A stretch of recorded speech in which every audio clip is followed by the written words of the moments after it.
Vamos a continuar entonces con nuestra agenda académica con el siguiente panel denominado Estrategias y tácticas para recuperar el espinoso terreno de la insolvencia.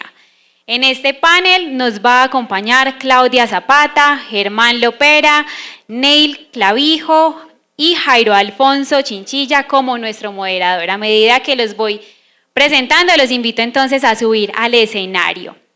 Claudia Zapata es la directora de la firma Mapura Grupo Consultor SAS, abogada, conciliadora y operadora en insolvencia de persona natural no comerciante a nivel nacional. Es mediadora en procesos de recuperación empresarial, tiene 15 años de experiencia en procesos concursales. Además es miembro del Instituto Colombiano de Derecho Concursal, miembro de Mujeres en la Insolvencia, miembro de la Junta Directiva de la Asociación Colombiana de Estudios en Insolvencia de la Persona Natural ASEIN. Nos acompaña también Germán Lopera.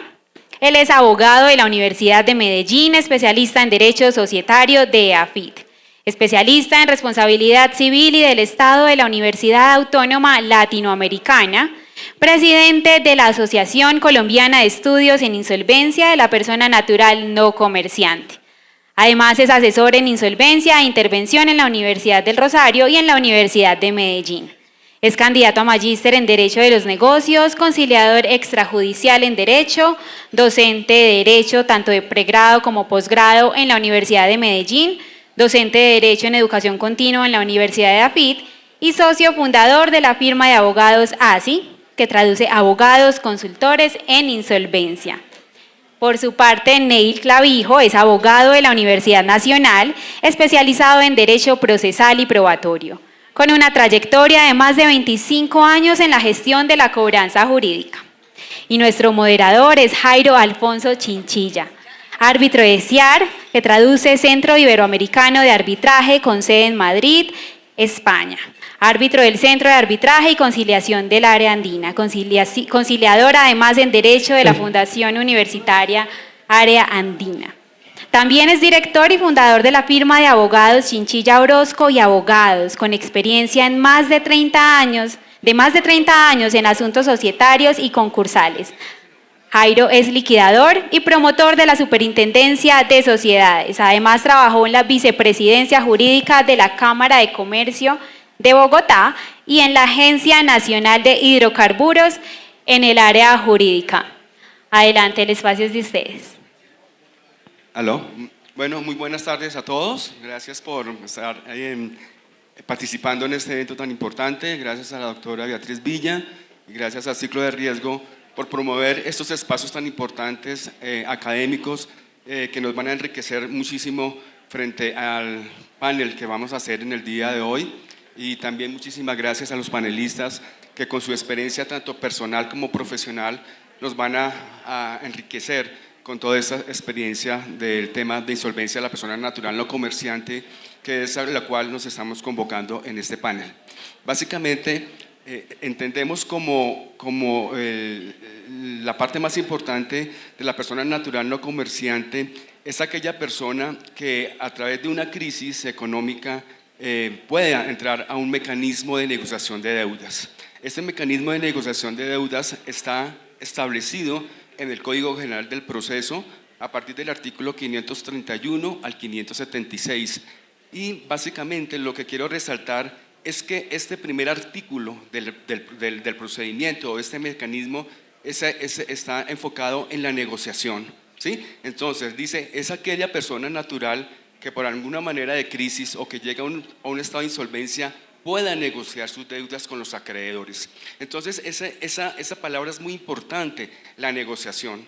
La negociación y cómo va a entrar esa negociación a través de este mecanismo, a través de una solicitud a otro centro de conciliación, donde va a exponer entre uno de los requisitos de la solicitud de negociación es exponer su situación, qué fue lo que le pasó y por qué llegó al momento crítico de una situación económica de insolvencia y también cuáles son sus recursos con qué puede pagar. Entonces, si entramos a la esencia de este proceso de negociación de deudas que lo llama el Código General del Proceso, es porque el deudor quiere de alguna manera entrar a honrar sus obligaciones, quiere de alguna manera llegar a un acuerdo con los acreedores. Pero es más importante otra palabra en la negociación, que es ceder. Tanto los acreedores como los deudores debemos ceder a las, digamos, posiciones del deudor. Y en ese orden de ideas entramos precisamente a negociar, y es aquí donde necesitamos el acompañamiento, la reflexión de los acreedores en temas, digamos, de la banca, en temas de otros acreedores, para poder fortalecer ese deudor. Como lo decían los panelistas anteriores, y alguno de ellos decía, es que hay que ayudarle, muchas veces no darle, sino que para poder recuperar esa cartera, nosotros también tenemos que darle un apoyo a ese deudor para que por favor pueda salir adelante. Por eso se llama en otros países también la ley de la segunda oportunidad, es decir, básicamente el deudor es un enfermo, entra a un terreno que pues obviamente tiene que ser ayudado, o si no pues se va, pues prácticamente no va a poder responder, y es parte de nosotros, tanto en el equipo de acreedores, de deudores, del mismo mecanismo, que podamos ayudarlo para esta recuperación de cartera.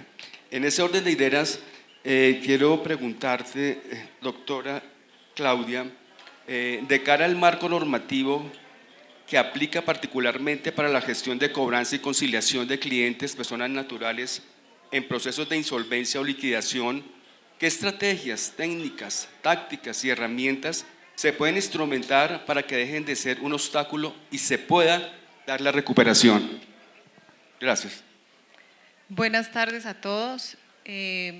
Jairo, tal como lo hemos hablado muchas veces y en todos nuestros conversatorios, de todo lo que hemos escuchado aquí a los conferencistas, lo que concluyo de estar tan atenta escuchándolos es que a veces se vuelve muy conflictivo el momento de la recuperación de la cartera con ese deudor que ya lleva más de 30, 60 y 90 días con una cartera que se torna castigada, y que ahora con una nueva ley que les impide llegar a hacerles esa recuperación y preguntarles cuál es la situación, por qué llegaron al estado de mora, y hacerles ese casi interrogatorio de parte que ya la misma Superintendencia Financiera se pronunció y prohíbe, pues creo que el momento de la ley de la insolvencia y llegar a ese escenario de esa negociación será la oportunidad que tendrán las entidades financieras y todos los que se consideren acreedores para que en ese momento procesal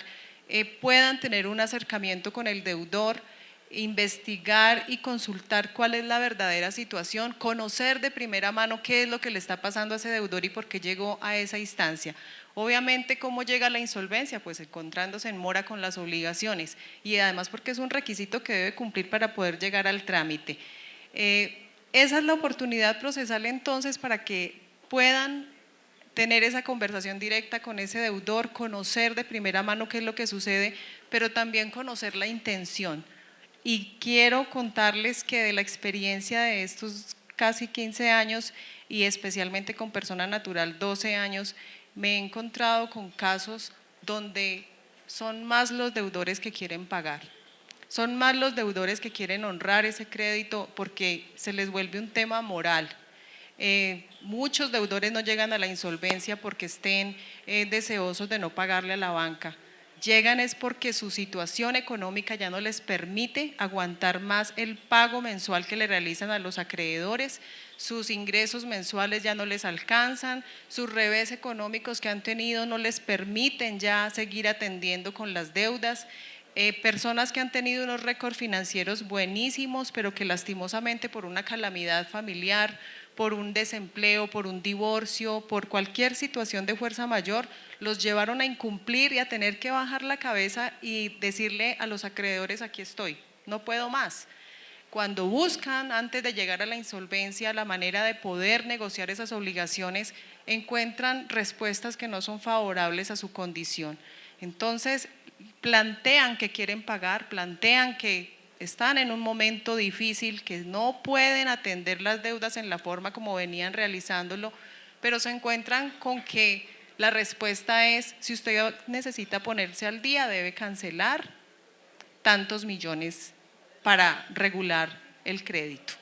O como ya tiene un proceso ejecutivo en curso, entonces cancele el tanto por ciento de la deuda, de la mora, para poder suspenderle el proceso. Y no es suspenderle, porque en realidad el proceso sigue su curso, lo que pasa es que no se activa pues para que no se acelere. ¿Qué dice un deudor entonces? Pues si hay una ley de insolvencia que me protege, que me va a cubrir, que me va a blindar, que me va a proteger el patrimonio, pero además me va a permitir pagar las deudas de una manera pausada, digámoslo así, que es la prelación de créditos, pues me acojo a esta ley, así me cueste. Y prefiero pagar entonces lo que me cuesta el trámite que ir a tener que llevar el dinero a un banco, a un solo banco de los 5 o 6 a los que les debe, donde finalmente no va a resolver el problema. Yo la invitación que hago en esta, con la pregunta que tú me haces es que la ley de insolvencia no puede considerarse un camino espinoso. Yo no lo veo así, créanme que para mí realmente es la oportunidad para ese deudor moroso que de verdad tiene el agua aquí, poder llegar a lograr un acuerdo de pago con los acreedores. Aquí lo que se busca entonces, y la invitación es a la flexibilidad, a que las propuestas sean estudiadas y sean construidas inclusive con el mismo deudor. En muchos casos a mí me dicen, pero es que la propuesta no es clara, expresa ni objetiva, y yo lo que les respondo es, pero es que la propuesta que presenta el deudor en la solicitud no es definitiva. Ustedes ayúdenle a construir la propuesta a ese deudor, contrapropónganle, díganle cómo puede pagar, exprésenle la intención de ustedes querer ayudarlo, porque si la intención es recuperar la cartera, pues hombre, ahí lo tienen, busquen la manera de hacerlo. Y la insolvencia tiene 2 etapas que son la negociación de deudas y la liquidación patrimonial. Y créanme, en cualquiera de los 2 escenarios se puede lograr la recuperación. Se los digo porque lo he logrado, he hecho negociaciones cuando he asesorado, negociaciones de cartera donde incluso estando en liquidación el deudor paga las deudas. Porque la intención inicial es esa. Y muchas veces el deudor no llega a la insolvencia por gusto, ni siquiera la liquidación, sino porque no le aceptan las propuestas de pago o porque definitivamente no encuentra una respuesta comprensible, diría yo, porque pues positiva, digamos directamente a veces por las políticas no se puede, pero por lo menos entender que ese deudor tuvo un revés económico y que si quiere pagar hay que buscarle la manera de ayudarlo para que logre ese pago. ¿En qué redundará finalmente esto? Pues en un deudor que termina pagando sus deudas, que termina el acreedor recuperando, así no sea todo el valor de la deuda inicial, pero sí recuperando algo. Y ese deudor resolviendo su tema financiero y reactivándose nuevamente a la vida financiera. Muchas gracias, doctora. Hablamos el mismo idioma, ¿no? La negociación y ceder. O sea, porque el ceder es precisamente eso. ¿Cómo me pagas? Si no me sirve así, pues dame otra propuesta o consideremos. Y ese es un camino que hay que llevarlo precisamente a la recuperación de cartera y que tenga la posibilidad. Muchas gracias. Claro que sí.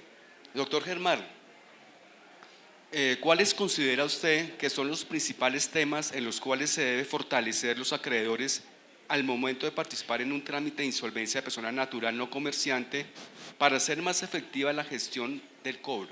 Gracias. Claro que sí, Jairo. Muchas gracias a ti, a la doctora Adriana, por la invitación a este panel y a todos ustedes pues, por mantener la atención a pesar de la hora, que sé que no es fácil, pero que realmente es un tema muy interesante y que ha cobrado mucha relevancia. Yo cuando estábamos preparando este tema siempre mencionaba, a mí me parece importante, sobre todo por el público que tenemos y por las personas que nos han antecedido en sus temas académicos y en su preparación, que hay que enfocarnos mucho en la preparación que se debe tener por parte de los acreedores para afrontar este trámite de insolvencia. El trámite de insolvencia no es otra situación que un salvavidas para el deudor. Ese deudor ya está para cuidados intensivos. Nosotros no llegamos a cuidados intensivos cuando tenemos una gripa, llegamos a cuidados intensivos cuando definitivamente ya no tenemos otra alternativa sino tomar un mecanismo que nos salve la vida para poder retornar y para poder hacer valer los créditos por parte de los acreedores en una situación que en otra circunstancia no lo podrían hacer. Me llama mucho la atención y quiero hacer referencia a eso. Ayer iniciábamos un diplomado en insolvencia, participaban más o menos unas 35 personas, de unos 20, 22 diplomados que he tenido la oportunidad de dictar en temas de insolvencia.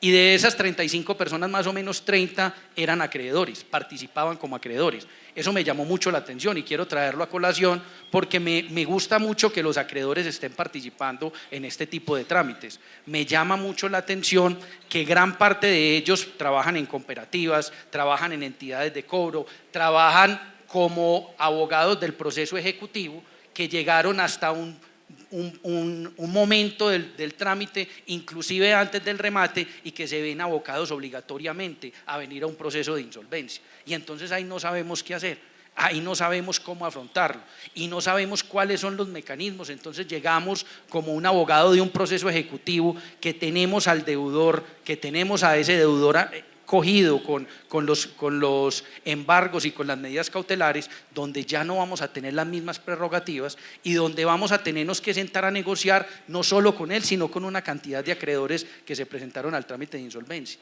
Inclusive puedo perder esa prelación que tenía previamente en el Ejecutivo e inclusive, y peor aún, para ustedes sí que es más relevante esto, tener que negociar valores a capital. Entonces yo le decía ayer a los participantes, qué bueno que ustedes se están preocupando por eso. En el año 2016 más o menos, que yo fui a tomar el primer curso de insolvencia de persona natural no comerciante, casi no lo consigo.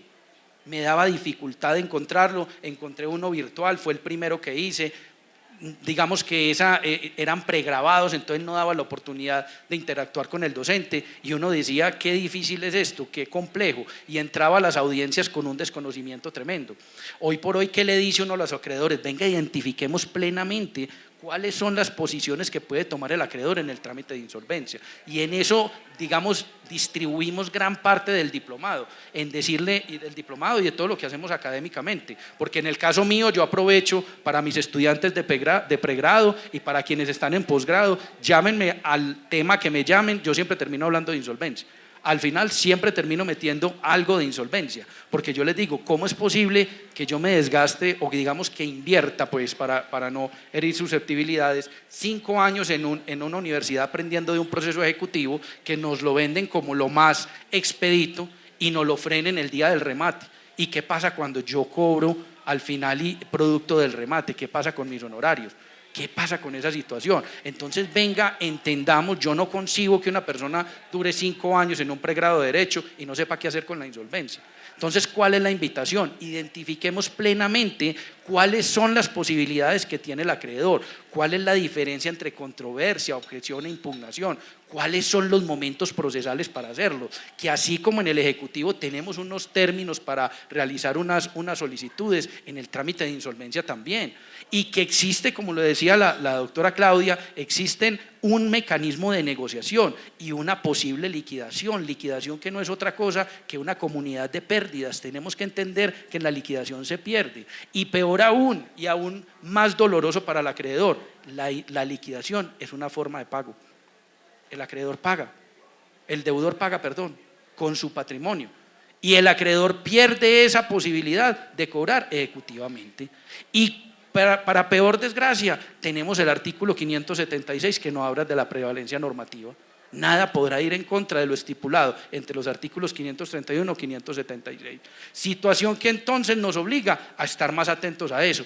No confundamos controversias con objeciones, miremos los momentos procesales efectivos para aplicarlos. Y adicionalmente, el trámite de insolvencia aplicado en el Código General del Proceso desvinculó a la justicia ordinaria de este tipo de procedimientos. ¿Por qué? Porque se basaron en la conciliación y le permite un trámite de negociación a las partes. Por eso se va a un ente privado. Entonces, pero efectivamente, si no nos ponemos de acuerdo, tenemos que ir al juez que con sus facultades heterocompositivas va a decir, esto se va a fallar de la siguiente manera, pero no carguemos a los jueces de esto, no carguemos a los jueces de una cantidad de controversias. Por experiencia, como lo decía la doctora Claudia, yo no me quiero sentar en la palabra, pero por experiencia yo Yo sé que cuando una persona, o hemos venido descubriendo que cuando una persona quiere iniciar un trámite de insolvencia, así la controversia se presente por ser una persona comerciante, terminará iniciando el trámite como comerciante en la ley 1116 de 2006.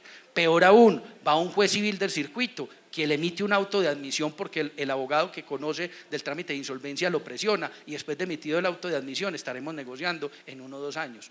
No solo por la carga procesal que tienen, sino por el desconocimiento que hay en el tema. Entonces, venga, sentémonos a negociar, y si vamos a presentar controversias, argumentémoslas bien argumentadas, que sean efectivamente, porque cuando presentamos una controversia y nos cerramos en esa controversia, al final terminaremos donde un juez que nos fallará en 6, en 8, en 10, en el mejor de los casos, meses. De resto se pueden demorar. Yo tengo controversias en Bogotá desde el año 2019 que no se han fallado, controversias por comerciante o no comerciante. ¿Quién termina ganando en una controversia de esas? El deudor. Está esperando a que se resuelva y no tiene que pagar, sino más allá de los gastos de administración. Entonces la invitación, Jairo, es esa: entendamos bien cómo funciona el procedimiento y a partir de eso sentémonos a negociar. Ahorita lo decía alguien que nos precedía, decía, tenemos que esperar a que la cartera se castigue de una manera muy superior para poderle ofrecer algo efectivamente al cliente. Y cuando estamos en insolvencia, las entidades muchas veces vienen con unas prerrogativas que no pueden pasar de 60 meses para negociación. Se hace una propuesta de pago a 62 meses y no la aceptan. Y adicionalmente, como alguien lo mencionaba acá también, necesitamos 5 firmas para la aprobación de un acuerdo, para la aprobación de una propuesta. Y no entendemos que la suspensión de la audiencia no se puede demorar más allá de 10 días hábiles. No se puede demorar. Entonces tiene 10 días hábiles para que resuelva la solicitud. Tiene que ser ágil, porque es que el mecanismo de insolvencia de persona natural no comerciante es ágil, por eso se realiza en los centros de conciliación o notaría. Invitación: ¿cómo puede ser más efectivo? Entendamos mejor el proceso, sentémonos a analizar el cliente, entendamos que siempre en la negociación vamos a tener la posibilidad de una liquidación que afecta al deudor y afecta al acreedor, máxime cuando no hay bienes. Es que la liquidación se puede hacer sin bienes y eso no es nada ilegal, y nos la hemos encontrado en muchos casos. Entonces dejemos que ese deudor presente una propuesta de pago que, como la ley lo dice, sea objetiva, pero la objetividad va conforme a sus recursos y esta también se puede modificar.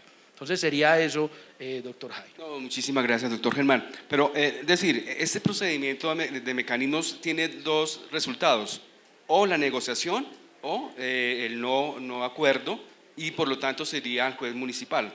Y tú acabas de decir algo muy importante, que si bien es cierto, esta norma es de hace 10 años, hoy hay precedentes encontrados frente a los jueces de la República, teniendo en cuenta que si bien es cierto, un deudor puede ingresar o puede entrar a un proceso de negociación de deudas con bienes, sin bienes, y hay algunos que se han pronunciado que no hay ningún problema, no es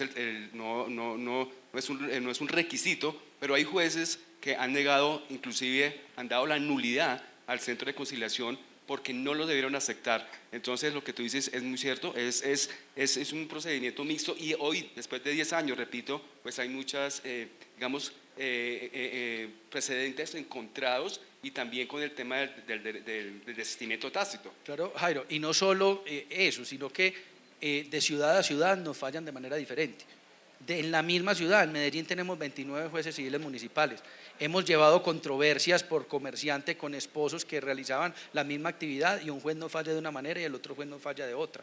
No hay una plena conocimiento de este tipo de trámites, y también entender que en un trámite de negociación tiene una base conciliatoria. Nosotros acá no somos enemigos, por eso es importante lo que hemos venido adelantando con ACEIN. En la presentación se decía Germán Lopera, presidente de ACEIN, y la doctora Claudia dentro de la junta directiva, miembro de la junta directiva. ¿Qué hacemos nosotros en ACEIN? ¿Qué hicimos nosotros en ACEIN? Decir, nosotros no tenemos por qué estar peleando. Dentro de la junta directiva hay abogados que representan intereses de los bancos. En el caso mío, yo en un 70%, 80% represento deudores, otro 20% represento acreedores, y yo no tengo por qué jalarme del pelo con mis colegas. Sentémonos a hablar en temas académicos, sentémonos a analizar las sentencias profundas que muchas veces se emiten en este tipo de trámites. Se dice que no hay segunda instancia, que no tiene posibilidad de recurso alguno. Y sin embargo, hemos conocido acciones de tutela que terminan definiendo temas que no se define por el juez civil municipal. Y esa acción de tutela, muchas veces ese resultado es un poco más analizado. ¿Por qué?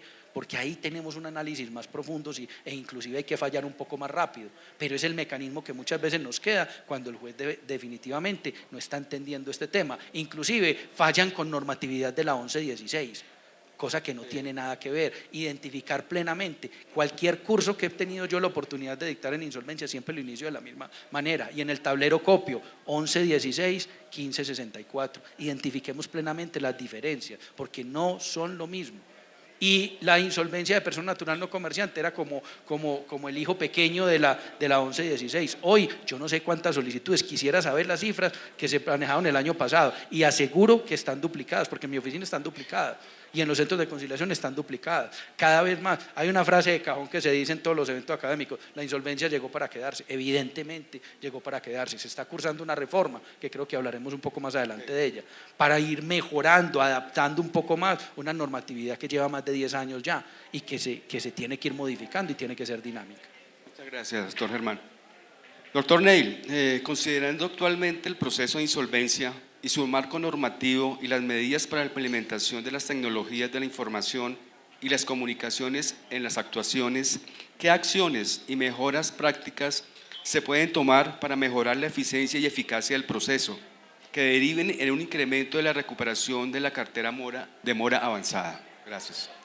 Gracias, doctor Jairo Alfonso, y a mis compañeros. Aló. Sí. Y a mis compañeros, la doctora Claudia Patricia y al doctor Germán Lopera. Bueno, digamos que aquí frente a lo que son ayudas tecnológicas, digamos uno sí puede encontrar algunas eficiencias en el trámite del proceso, pero creo que no es lo sustancial. Tal como lo ha señalado el doctor Germán, el punto es entender más la figura y el punto es más un manejo en audiencia que tener, digamos, unas ayudas tecnológicas. Sí las pueden haber, por ejemplo, en el tema de legalización de los acuerdos, en el tema del manejo de las notificaciones, etcétera, pero acá es más de conocimiento del cliente. Me parece que es esencial cuando uno va a una audiencia saber cómo era ese cliente al momento del desembolso, qué pasó durante la existencia o la vida misma del crédito y qué está pasando actualmente. Digamos que a diferencia de la ley 2300 en los otros procesos, acá uno sí puede preguntar la causa. Es más, es obligatorio, está en el numeral primero del artículo 539, si no estoy mal, se puede preguntar la causa. Y hace rato en una reunión, en un panel anterior, se decía que prácticamente el éxito de la cobranza estaba en el contacto. Aquí está el cliente presente, está el cliente frente a todos sus acreedores. A mí me parece una posición muy valiente de la persona que acude a una audiencia a poner la cara, a decirle: mire, no les puedo pagar, vengo aquí a llegar a un acuerdo de pago con todos ustedes. ¿Qué me parece bonito? Que el tema se hace ante un centro de conciliación, ante un conciliador que debe cumplir ciertos requisitos en un escenario amigable, que tiene un término, que tiene unas reglas, pero que, digamos, entre todos se puede facilitar llegar a un acuerdo. Si todos tenemos claro cuál es el propósito, si los abogados que defienden a los deudores, si los que participan como acreedores y el mismo conciliador que tiene como deber proponer fórmulas de arreglo también, si todos vamos a ese mismo punto, pues muy posiblemente vamos a llegar a la recuperación. Entonces, más que, digamos, pensar en ayudas tecnológicas, me parece que es más conocimiento del cliente. Por ejemplo, hacer investigaciones de bienes cuando uno se presenta al trámite, analizar bien los certificados de tradición. Hemos visto casos que se han caído, o por lo menos créditos que hemos salvado por una revisión exhaustiva de un certificado de tradición. ¿Sí? Conocer cuál fue la causa que lo llevó a la mora, validar si de pronto pueden haber unos acuerdos diferentes que puedan dar lugar, y también han existido, que dan lugar a que desista el cliente del trámite. Eso ya lo hemos visto, ya está pasando últimamente. Entonces, si uno hace bien la tarea, si analiza bien a la persona, si mira bien sus capacidades de pago, si habla bien con los otros acreedores, si uno es consciente de la graduación de su crédito, del valor, etcétera, pues me parece que puede tener una fórmula de éxito para llegar a un acuerdo. Ahora comparto también lo que decía el doctor Germán frente a que hay como perfiles de las personas que van por parte de los acreedores. Uno encuentra funcionarios o abogados que claramente están concientizados en que eso es una audiencia de negociación de deudas. Entonces hay algunos que lo tienen muy claro, va con el tema de negociación, no se enfrasca en discusiones, en controversias, si es que es o no comerciante, que si era comerciante al momento del otorgamiento del crédito, pero que ayer ya no lo es, que si no aportó los títulos. Es más, la ley ni siquiera exige que uno tenga que aportar títulos, valores, y hemos visto muchas controversias que se dan por esa razón, que no aportaron los pagarés o las letras de cambio que están reclamando algunos acreedores naturales. Eso, digamos, nos lleva, si uno busca eficiencia, simplemente a dilaciones. Los trámites se demoran mucho, se demoran a veces años y simplemente no se recuperó el crédito. Entonces me parece que uno sí tiene que hacer como una relación costo-beneficio, si ciertas objeciones vale la pena presentarlas, si los montos son o no considerables para alegarlos, si quede bien o mal graduado, pues todo dependerá de cómo se esté presentando el escenario. Doctor Jairo, a mí me gustaría hacer una apreciación a algo que nos decía el doctor Neil cuando estábamos hablando sobre el panel. En la aplicación de la ley 2300, digamos, muy relevante para el público que nos acompaña hoy. Y es que él nos decía, se prohíbe, pues, y la normatividad trae consigo, preguntar cuáles son las causas de la mora. Yo no puedo preguntarla a no ser de que la persona voluntariamente, sin mi insinuación, pueda decirme qué fue lo que le pasó. En el trámite de insolvencia, al contrario, como lo decía el doctor, tenemos como obligación que mencionar cuáles fueron los motivos que me llevaron acá. Pregunten, ¿qué pasó? ¿Qué hace su pareja? ¿Usted es casado? ¿Qué hace su pareja? ¿A qué se dedica? Él también ayuda en la casa. Él está trabajando, ha mejorado su empleo, tiene posibilidades de mejorarlo. Es que son muchas las situaciones que se dan alrededor de esta persona natural, que es la base de la economía. Nosotros no podemos pelear con la persona natural porque es la base de la economía. Yo quiero complementar algo que han dicho aquí mis compañeros de panel, y es que no sé si recuerdan que alguna vez por allá había un programa y había un actor o un comediante que decía, es que es el tonito. Entonces, no es que no se le pueda preguntar al deudor qué le pasó. ¿Usted por qué está aquí? Cuéntenos cuál es la situación que lo lleva a estar en este estado de insolvencia. ¿Cuál es esa situación familiar o laboral? O qué pasó con su vida? O sea, pero en un tono amable, Y ese deudor, les aseguro que les va a contar la historia completica. Pero cuando al deudor se le llega con interrogatorios fuertes, haciéndolo sentir como que es un tramposo, que está buscando la ley de insolvencia porque no quiere pagar la deuda y que está allí incluso con una actitud burlona, y lo digo porque lo he vivido como operadora, donde me toca a veces decirle al abogado del acreedor, doctor, por favor, compórtese. Estamos aquí seres humanos, aquí no hay personas extraterrestres aterrizados. Somos seres humanos y aquí esta persona está en un estado de debilidad. Entonces, si usted le va a preguntar qué le pasó y por qué está en esta situación, pues hágalo de una manera amable, tengamos empatía, seamos sensibles. Ahora, no es volvernos unas víctimas y Madre Teresa de Calcuta, pero yo creo que tener un poco de empatía no está de más cuando lo que se pretende es colaborar a esa persona que está buscando ese trámite de negociación para lograr una forma de pago. Yo te quiero preguntar, Claudia, tú eres operadora, lo acabaste de decir, y eso pues obviamente tiene una experiencia y un conocimiento prácticamente directo. ¿Por qué? Porque tú eres la persona que conoce precisamente la solicitud del deudor y conoce en la solicitud, pues uno de los requisitos es precisamente indicar cuáles fueron los motivos, ¿sí?, que llegaron a la insolvencia y cómo puede responder, yo te diría, en esa experiencia, ¿cuántos, digamos, acuerdos, digamos, en tu experiencia se han logrado y cuántos no llegan pero con esto de la pregunta es, ¿y qué sucede? O sea, ¿hay algún motivo siempre para que no llegue al acuerdo? Sí, la verdad es que hemos encontrado situaciones donde yo he lamentado muchas veces que no se le apruebe un acuerdo de pago a ese deudor. Nos encontramos, por ejemplo, con situaciones donde el acreedor en el momento le manifiesta al deudor, bueno, vamos a llevarlo al comité para que lo estudien y es el comité el que va a dar la respuesta. Entonces, son acuerdos de pago que están ajustados a la capacidad de ese deudor, porque también hay que tener objetividad. No se puede pretender que una persona que se gana 3 millones y que tiene un endeudamiento alto, pretender y esperar que ofrezca una cuota mensual de 6 o 7 millones de pesos, pues por Dios, ¿de dónde? Toca ajustarse a esa capacidad de ese deudor, pues ya no hay más de otra. Esa es la situación real, esa es la realidad. Entonces nos encontramos con una situación donde con su capacidad le va a poder pagar a los acreedores a todos en 90 meses. Entonces llega el acreedor del banco y dice no, la política del banco es que tiene que ser a 60 y reconociendo un interés de plazo del 8% efectivo anual. No va a poder, no va a ser posible. Y ese deudor tiene toda la intención de honrar el pago de esas acreencias. Incluso ofrece venta de algún bien para pagar las obligaciones y mientras logra la venta paga mensual la cuota como corresponde en el orden de prelación, pero lastimosamente el acreedor que tiene la mayoría de la votación dentro del trámite llega con su voto negativo y dice no, porque la política del banco es que es a 60 meses.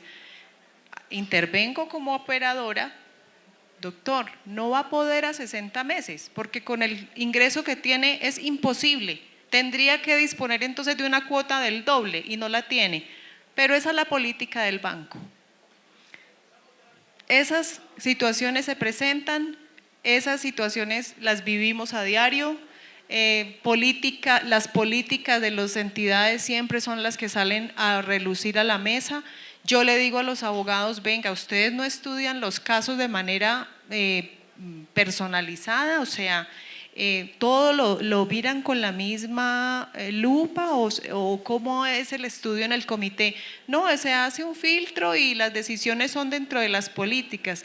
Pero yo quisiera conocer las políticas, porque hay casos especiales que ameritan más estudio. Ustedes como apoderados tienen esa facultad de llevar su criterio ante ese comité y expresarlo.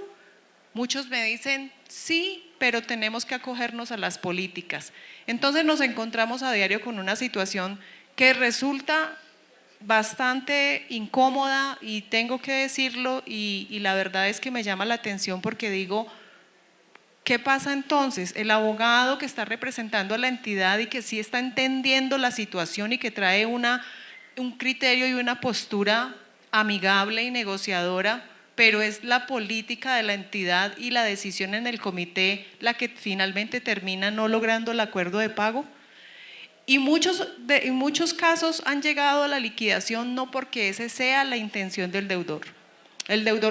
Algunos deudores le tienen pánico a la liquidación, salvo quienes vienen asesorados pues, por alguna firma o algún abogado que les dice venga que la liquidación es lo mejor. Pero yo también tengo que decirles que para mí cualquiera de los dos escenarios es bueno, porque yo he logrado negociaciones y les quiero decir, me va mejor en las liquidaciones que en la misma negociación poniendo a un deudor a que pague mensualmente una cuota a los bancos y tener otros que quedarse esperando 5 o 6 años a que les paguen. En la liquidación, si no hay bienes, pues hay unos saldos insolutos que obviamente ya no los van a poder cobrar, pero a mí me parece que ese es un espacio que deben aprovechar los abogados y que no lo están aprovechando. Las entidades de cobranza no están aprovechando el espacio cuando se dan los saldos insolutos. Se quedan con la idea de que como no los pueden cobrar porque mutan a deudas naturales, entonces se perdió esa platica, se perdió ese negocio. Pues resulta que no. Si leen el párrafo tercero del artículo 573, ahí se van a encontrar con una oportunidad maravillosa que tiene el deudor. Y es que cuando quedan los saldos insolutos después de la adjudicación y después de que ya pasa al liquidador la rendición de cuentas, ese deudor aún tiene la posibilidad de pagarle a los acreedores. y el acreedor tiene la posibilidad de recuperar esa cartera. Y adivinen por qué va a ser atractivo para el deudor que en ese escenario lo logre pagar. Porque es que ese inciso, ese párrafo tercero dice claramente que si paga los saldos insolutos, el acreedor deberá reportarlo a las centrales de riesgo y automáticamente se deberá borrar el historial negativo.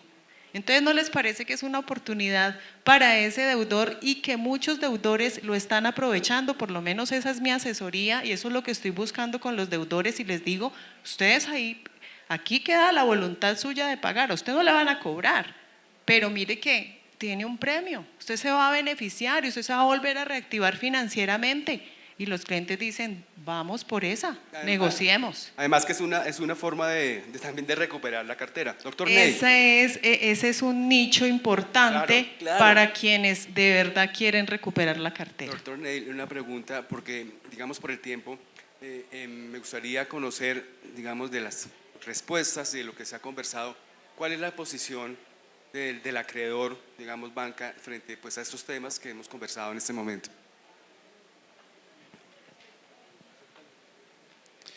No, en términos generales, el acreedor siempre va a tratar de buscar la recuperación de su crédito, ¿sí? Ya digamos, si no lo hubiese querido hacer dentro del trámite, seguramente se hubiese ido a un proceso de ventaja de cartera, ya que hoy lo han hablado bastante, pero si digamos no quisiera eso, sino rentabilidad, pues es que se va al trámite. Si hubiese querido liquidez, seguramente desde la mera admisión o desde la simple admisión del trámite ya lo hubiese vendido la cartera.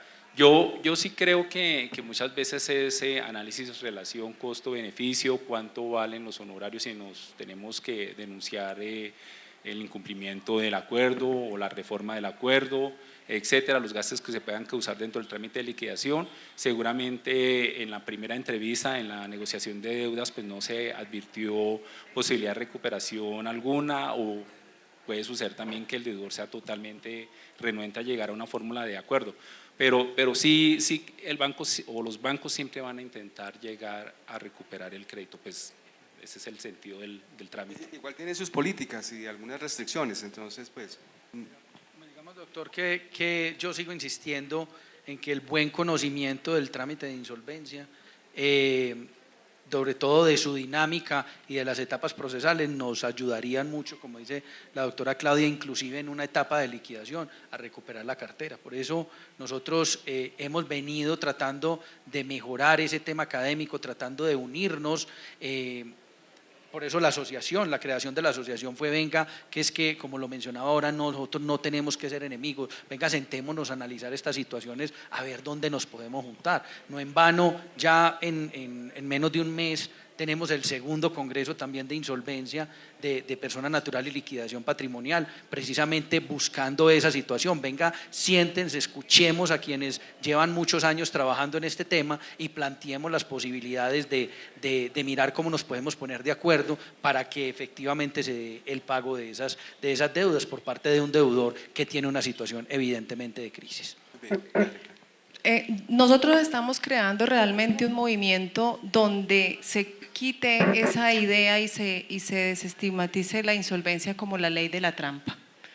La ley de insolvencia no es la ley de la trampa. El tramposo es aquel que llega de entrada o asesorando con malas intenciones y muchas veces son deudores que están sanos, su cabeza, su mente, y les llegan son ideas de personas inescrupulosas, asesores que les dicen tranquilo que usted aquí no va a pagar, esto lo arreglamos así, y terminan esos deudores en un proceso de insolvencia abandonados en el camino, sin conocer siquiera qué iba a pasar en el transcurso del proceso. Nunca se imaginaron que iban a llegar a un proceso de liquidación ni que iban a terminar teniendo que entregar su casa.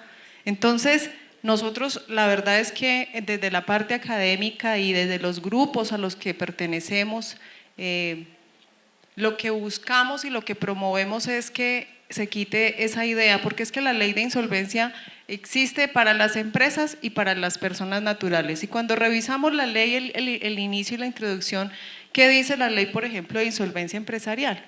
¿Qué busca la ley de insolvencia empresarial, la ley 1116? La recuperación de las empresas. La ley no quiere que las empresas se acaben. La ley para las personas naturales lo que buscan es que ese deudor se reorganice, solucione su tema de endeudamiento, pero además que se active nuevamente para la vida financiera. Hay deudores reportados en Datacrédito con situaciones donde ya tienen buena capacidad para atender las obligaciones, incluso haciéndole propuestas a las entidades.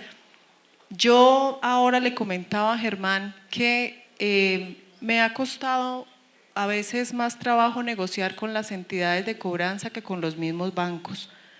No sé por qué, pero quisiera contar un caso, por ejemplo, particular. Tengo un caso donde la señora ofrece en el momento del acuerdo de pago de entrada pagar 100 millones dividido en 2 cuotas, 50 millones en este mes y los otros 50 en 3 meses y luego entonces cuotas mensuales de acuerdo a su capacidad, porque lo que le interesaba era salvar su casa, obviamente.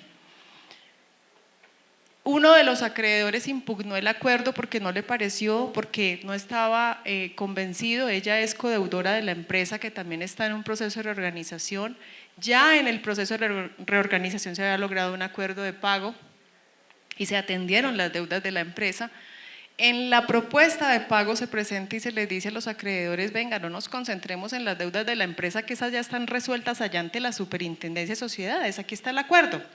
Esta señora aquí quiere atender es las deudas directas. Pues aún así impugnaron el acuerdo, que porque no renunciaban a la solidaridad. Fue una necedad del abogado realmente.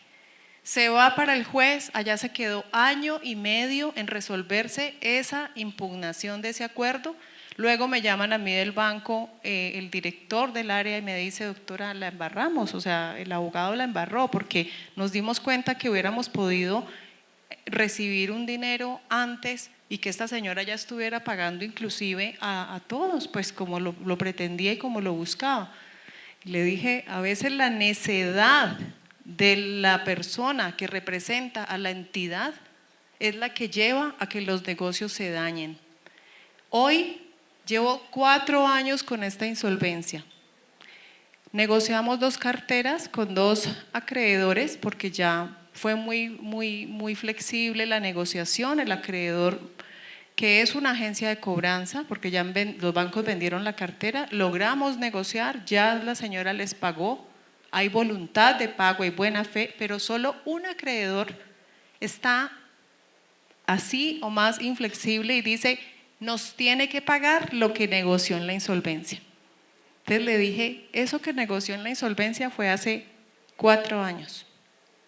Hoy las condiciones de ella cambiaron. Hoy solo les puede pagar el 60% del capital y aún así no he logrado esa negociación. Solo me falta ese acreedor. Y yo me pregunto: ¿esto es posible y llevamos 4 años? Entonces le dije: denuncia el incumplimiento entonces. Denuncia el incumplimiento porque ella en este momento no tiene para pagarle mensual y quien va a comprar esa cartera es un tercero, es su familiar, su hija. Y me dijo: no. Y se volvió un tema ya personal, al punto que la misma abogada de la entidad llama a mi clienta y le dice: usted está mal asesorada. Esa señora que la está asesorando no sabe de insolvencia. Claudia, muchísimas gracias. Ya para cerrar, doctor Neil, un aporte para que nos invite precisamente como acreedor representante de estos negocios de negociación de deudas. ¿Cuál sería el aporte? ¿Cuál es la invitación para que podamos, digamos, recuperar esa cartera morosa?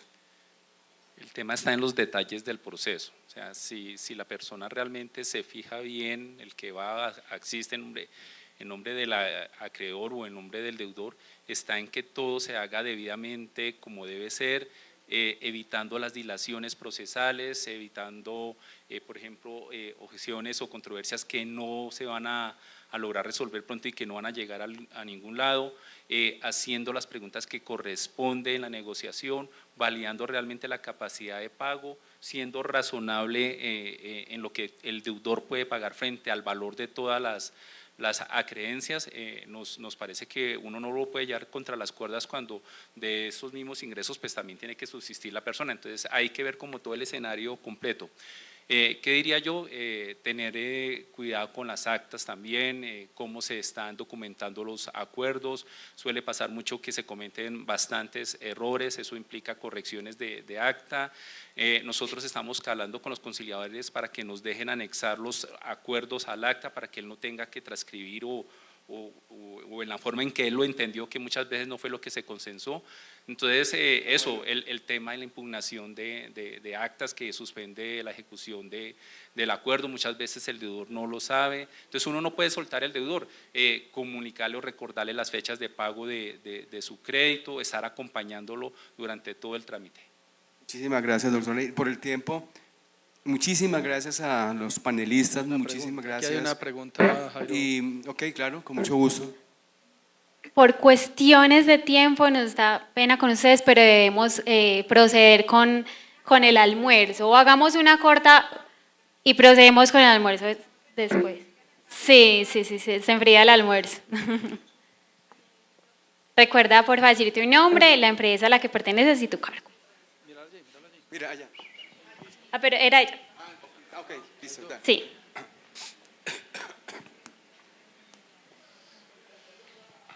Buenas tardes, mi nombre es Adriana Bolívar, directora nacional de cobranza de Banco Unión, antes Giros y Finanzas. Anteriormente fui directora también del Banco de Occidente, entonces tengo, digamos, como que experiencia en el tema de asistir a insolvencias de persona natural. Voy a recoger la última parte que dijo Claudia, en el sentido de que hay que tener una apertura a la negociación, ¿cierto? Pero también quiero mandar un mensaje como que también tiene que haber una apertura de parte de todos los que son los conciliadores hacia lo que es la objetividad de un acuerdo. Objetividad no es que un cliente me pague el 60% del capital, eso no es objetivo. O sea, una cosa, en una conciliación, en una negociación, como se dice, pues debemos tratar de que las dos partes ganemos, eso se llama acuerdos, en todo lado.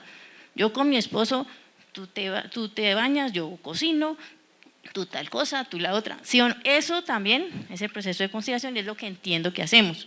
Entonces, el mensaje también es como, estoy segura que en el 100% de los clientes que se van a insolvencia, antes hubo un proceso de negociación con el banco. Es lo más normal.